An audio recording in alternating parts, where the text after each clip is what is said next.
Kung tinuod nga wala impluwensya ang presidente sa investigasyon sa NBI batok kang Vice Presidenta Sara Duterte, nganong daghan manggihapon ang nagduwa-duwa.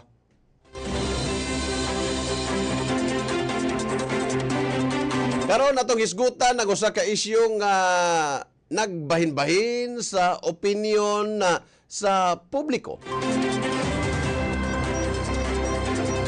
Ang Malacañang miingon, wala impluwensya si Pangulong Bongbong Marcos sa investigasyon sa NBI. Og kini ang opisyal nga pahayag.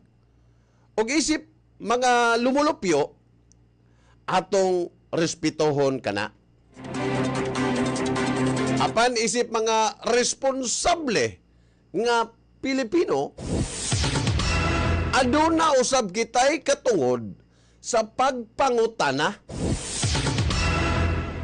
Kaya ang demokrasya dili na kinahanglan og mga taong sige lang og tuo. Nagkinahanglan kini og mga taong kahibalo mangutana. Matod pa sa Malacañang, pinaagi ni Palace Press Officer Claire Castro, dugay nang ubos kuno sa Department of Justice ang Natural Bureau of Investigation. O ang DOJ kabahin sa executive branch. O sa wala ko na ngay kabalaka kay adunay kaugalingong mandato ang NBI sa pag-imbestigar. Ato nang paminawon. Legal, sakto, organisado. Apa na dunay usa ka butang nga dili mahimong kalimtan. Justice must not only be done, it must also be seen to be done. Giniusak sa labing bugat nga prinsipyo sa hustisya. Dili igo nga patas ang proseso. Kinahanglan makita usab sa katawhan nga patas kini. Kay kung mawala ang pagsalig sa publiko, bisan unsa pa kalimpyo ang proseso, maglisod gihapon ang katawhan sa pagtuo. Prinsipyo sa Radyo Sincero. Nasayod kita, no? Kitang tanan, nga ang presidente mao ang punuan sa executive branch.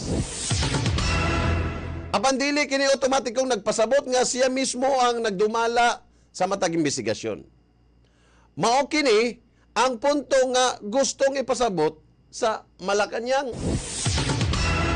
Apan isip ordinaryong Pilipino, natural lang nga mangutana. Tungod kay ang imbestigasyon dili ordinaryong tao ang giimbestigahan. Mausab ang Vice President sa atong nasud. Kung ang duha ka labing gamhanang opisyal sa gobyerno adunay seryosong panaglalis, natural nga ang mata sa publiko naa sa mataglihok sa gobyerno. Dili tungod kay gusto taog drama. Kung dili tungod kay gusto taog kasiguraduhan nga ang balaod parehas sa pagtan-aw sa tanan. Giingong usab sa Malacañang nga seryoso ang presidente sa giingong hulga. O isip amahan sa pamilya, isip leader sa nasod, masabtan nato na. Nga dili mahimong pasagdan ang bisan unsang posibleng hulga. Kung adunay tao nga maghisgot sa og pagpatay, natural lang nga adunay investigasyon. Mao kana ang balaod. O walay tao ang angay nga exempted ni ana. Apan parehas usab, walay tao ang angay hukman sa korte sa opinyon lamang. Ang ebidensya, mao gihapon ang hari. Facts are stubborn things. Dili opinyon, dili emosyon, dili politika. Kung walay ligon nga ebidensya, kinahanglan respetohon ang due process. Mao kini ang akong personal nga panglantaw.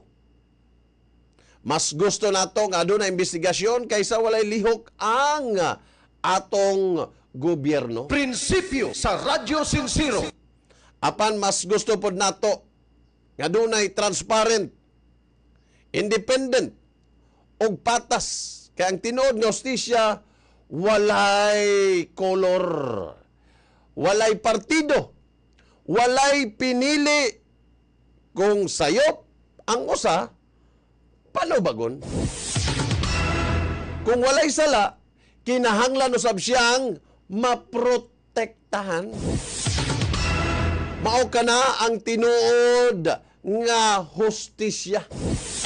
Prinsipyo sa Radyo Sincero. Mga higala, kapoy na ang Pilipinas sa politika nga puro na lang bangi. Prinsipyo sa Radyo Sincero. Kapoy na ang katawhan sa away sa mga dagkong mga politiko. Samtang sila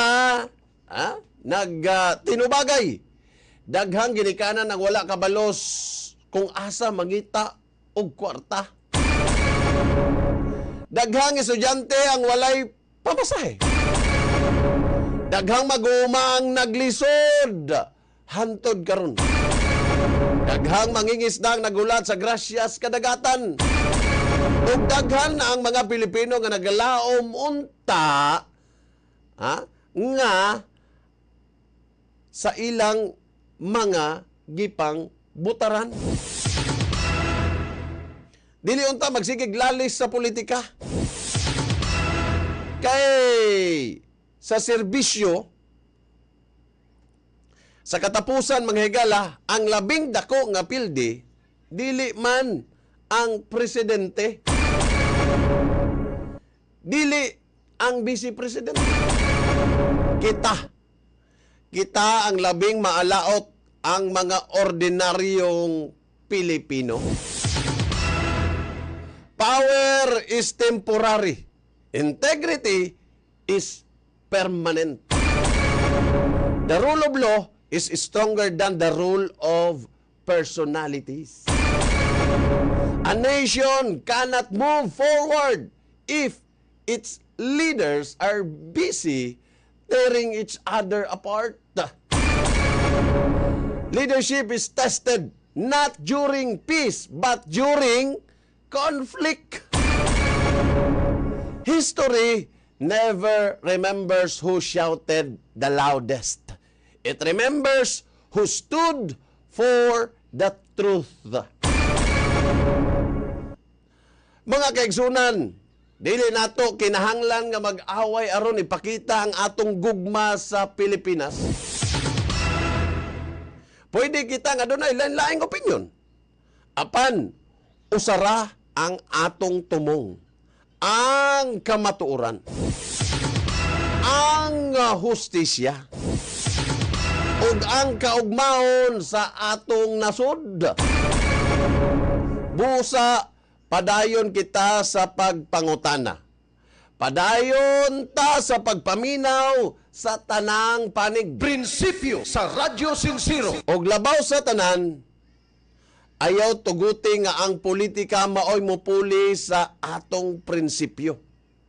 Kay sa katapusan, truth does not fear investigation.